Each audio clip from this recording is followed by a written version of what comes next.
अगर वो आपसे कहते कि अपने सगे भाई को मार दो तो मार देते। और आपसे आपकी माँ को मारने के लिए कहते तो मार देते? मार देते। अगर वो कहता कि अपने सगे भाई को जान से मार डालो, जी मैं मार देता।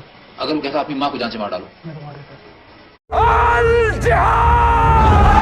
जब आप किसी के घर से किसी को निकालते हैं तो आप सिर्फ उनको दीवारों से या छत से या उनके आंगन से नहीं निकालते हैं, आप उनको उस जगह की आबो हवा से, उस जगह की खुशबू से, उस जगह के वातावरण से, उस जगह की आदतों से वहां से निकालते हैं।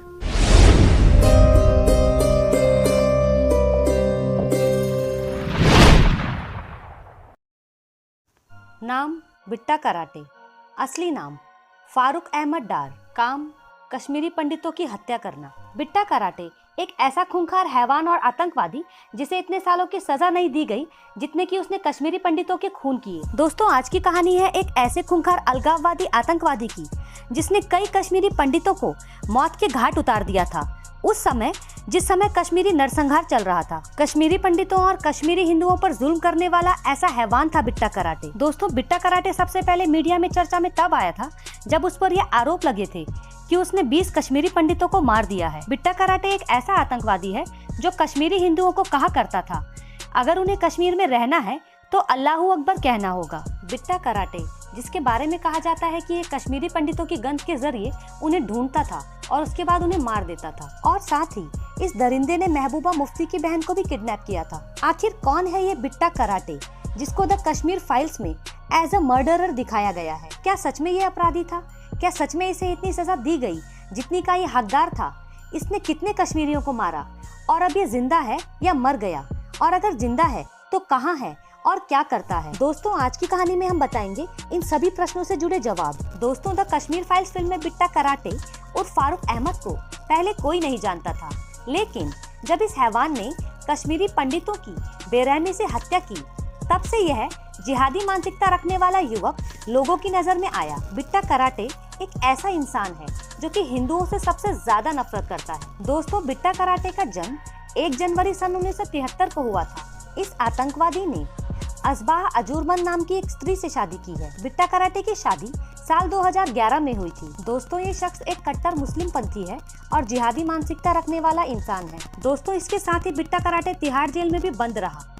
कभी बिट्टा कराटे और यासीन मलिक एक वक्त अच्छे दोस्त हुआ करते थे। दोनों ने भारत के पूर्व गृह मंत्री और जम्मू कश्मीर के सीएम मुफ्ती मोहम्मद सईद की बेटी और महबूबा मुफ्ती की बहन रूबिया सईद का अपहरण किया था और इस जुल्म के आरोप में उन्हें तिहाड़ जेल में भेज दिया गया। एक बार अपने एक इंटरव्यू में इंडिया टुडे से बातचीत करते हुए बिट्टा ने बताया था कि मैंने पंडित लड़के सतीश कुमार टिक्कू को मारा था, वह मेरा पहला मर्डर था और मुझे ऊपर से ऑर्डर दिया गया था कि उसे हिट करो।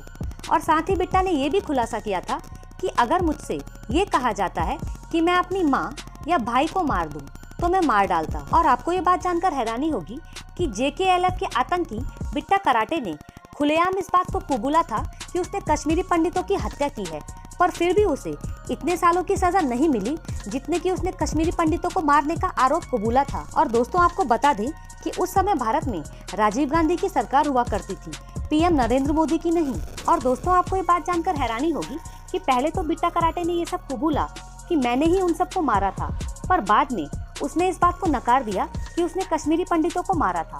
क्या पता उसे किसके ऑर्डर्स मिले थे। और दोस्तों, जब बिट्टा कराटे का इंटरव्यू चल रहा था और उससे ये प्रश्न पूछा गया कि कत्ल करते वक्त उसे कैसा महसूस हुआ, तो उसने बताया कि पहले कत्ल के बाद उसे कुछ अजीब लगा, पर फिर सब कुछ ठीक लगने लगा। यहाँ आपको बता दें कि बिट्टा कराटे लोगों को बड़े ही गंदे तरीके से मारता था। ये हैवान आतंकवादी बिना नकाब पहने ही सड़कों पर निकल जाता था और पिस्टल से लोगों को मौत के घाट उतार देता था। ये सब सुनकर ऐसा लगता है कि शायद वहाँ पर गुंडा राज चलता होगा, कोई नियम कानून या सरकार कुछ नहीं करती होगी।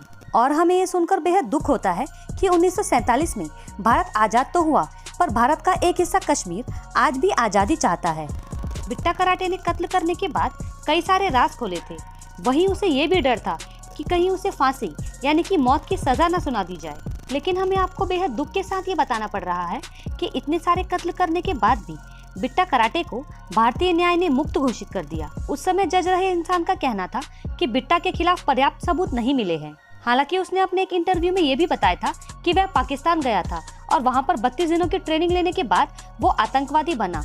और उसने ये भी कहा था कि जब वो सिर्फ 20 साल का था तो स्थानीय प्रशासन से परेशान होकर उसने आतंकवादी बनने का फैसला किया था। दोस्तों, जब साल 1919 में बिट्टा को गिरफ्तार किया गया था और वो साल 2006 तक यानी कि 16 साल तक जेल में रहा था, तो साल 2006 में उसे जमानत मिलने के दौरान टाडा कोर्ट के जस्टिस एंडी वानी ने ये कहा था कि अदालत इस तथ्य से अवगत है कि आरोपियों के खिलाफ गंभीर आरोप हैं जिसमें मौत या फिर आजीवन कारावास की सजा हो सकती है।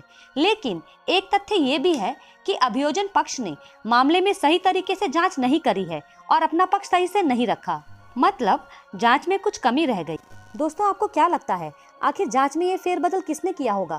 क्या उस समय जो स्थानीय सरकार रही होगी उसने, या फिर केंद्र सरकार ने? आखिर इतने गंभीर आरोप करने के बाद भी कोई इंसान मात्र 16 साल की सजा पाकर कैसे छूट सकता है? अगर बिट्टा कराटे ने यही जुल्म सऊदी अरब या फिर अमेरिका में किया होता तो क्या उसे सिर्फ 16 साल की सजा देकर छोड़ दिया जाता? दोस्तों, बिट्टा कराटे का कहर और घिनौना काम सिर्फ यहीं तक नहीं थमा।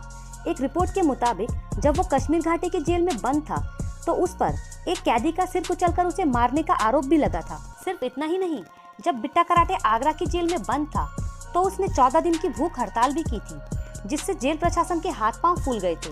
तो इतना खूंखार है ये बिट्टा कराटे। दोस्तों, जब बिट्टा कराटे 16 साल की जेल काटने के बाद कश्मीर में वापस आया तो इसका स्वागत जूतों की माला से करने के बजाय कुछ ऐसा किया गया था।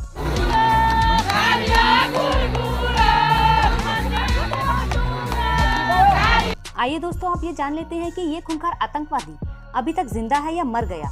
पर आपको ये बात जानकर बेहद दुख होने वाला है कि ये आतंकवादी अभी भी जिंदा है और आज भी कश्मीर में रहता है। और इसके साथ ही ये दरिंदा आज जम्मू कश्मीर लिबरेशन फ्रंट का चेयरमैन भी है। आपको बता दें कि साल 2090 में कश्मीरी पंडितों के नरसंहार के बाद बिट्टा कराटे राजनीति की दुनिया में उतर गया था। शायद उसे लगता होगा कि भारत की राजनीति हमेशा ऐसी ही रहेगी और भारतीय जनता हमेशा सोई रहेगी। हालांकि आज कश्मीर फाइल्स फिल्म देखने के बाद पुराने राज फिर से खुल गए हैं और आज भारत की जनता अपील करती है कि बिट्टा कराटे को फांसी दी जाए। दोस्तों, आपको क्या लगता है कि बिट्टा कराटे जैसे आतंकवादी को क्या सजा दी जानी चाहिए? क्या उसे उम्र कैद दी जानी चाहिए या सिर्फ 16 साल की सजा ही काफी थी, या फिर उसे फांसी चढ़ानी चाहिए?